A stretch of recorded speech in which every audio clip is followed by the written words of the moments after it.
since time is short, I cannot recapitulate what DBT said or go into that area, because that is a very important area which has got to do with the social consciousness of human beings in our society. It has a historical accumulated consciousness that has come down to us as a millstone around our neck. And this consciousness is not merely one of changing your mindset, like eradicating untouchability through coinage of the term Harijan and asking people to change their minds has not led to any difference. It will not, unless you change the material conditions in which such consciousness thrives. So it's not merely a question of talking about sexuality and therefore hoping that things will be okay. They won't be. Because rape is also being used as an institution of oppression. Every conqueror uses rape to subjugate the local population that he is conquered. And rape as a political instrument is also an element of current day politics. So therefore it is not only a question of a mindset, it's a policy instrumentality, which also contributes to the overall degeneration. I would call it degeneration of the human mind to the human thing that can lead to the actual crimes that we are seeing and what happened yesterday in Mumbai. I mean, what happened in Delhi. All of us know all these things, and they are absolutely correct. The rape cases, the party is right when it says at least 30-1 is the ratio of reported and unreported ones. But the point is, one, it is a very important aspect to change the consciousness and the mindset. But number two is that in order to change it, you also have to create material conditions whereby the law is feared. You have a situation in our country, forget respect, there is no fear for the law. You have all the constitutional rights of equality, but when it comes to the implementation of that, there is no justice delivery mechanism worth the name that can instill a sense of fear amongst the people who commit such crimes. Look at your justice delivery system. Unless you correct it, I'm sorry, all amount of moral pontification will not work. You have today to 1 lakh people, 1.4 judges.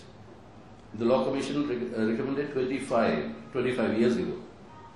You have from 1.09, it is increased to 1.40 in the last 20 years. Cases are never tried. 37% of rape cases which are registered are not investigated. 3 out of 4 culprits walk free after committing the thing, after the case is there in the courts. Now, if you have this justice delivery mechanism, unless you have a specially designed fast courts that are able to punish these culprits and show to society that this will not be tolerated, I'm sorry, material change cannot occur. Your ratio of policemen to people is one of the lowest in the world. Your registration of the cases is one of the lowest in the world. Yet the numbers are rising, as Abhilash has told us in their report. Now, that is one important aspect, changing the mindset. I'm not undermining that at all. That's absolutely important aspect, but material values we inherited from a feudal or a pre-feudal social order, all these things that subjugate women as women in society, that's all true. All of that needs to be changed. But then there's another thing that's happening today we must recognize.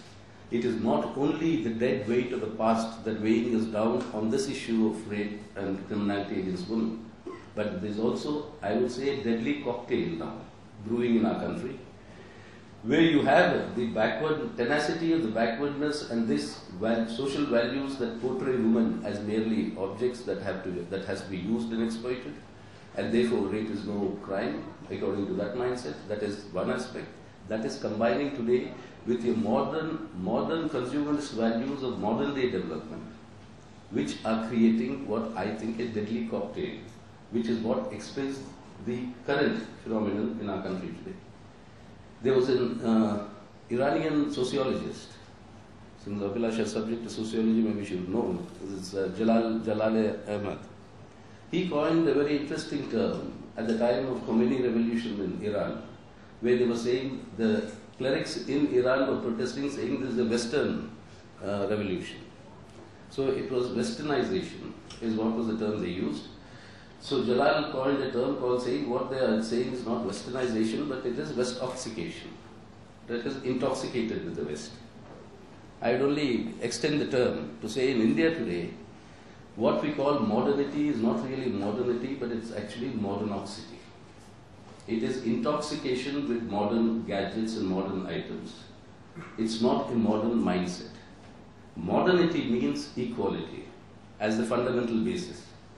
Unless you practice that equality, you're not a modern society.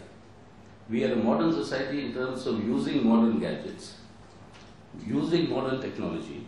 So we are modern and actually we are modernoxity is the term that can only describe the present day, generation that is happening, and this is where the deadly cocktail is being performed. And that deadly cocktail, which is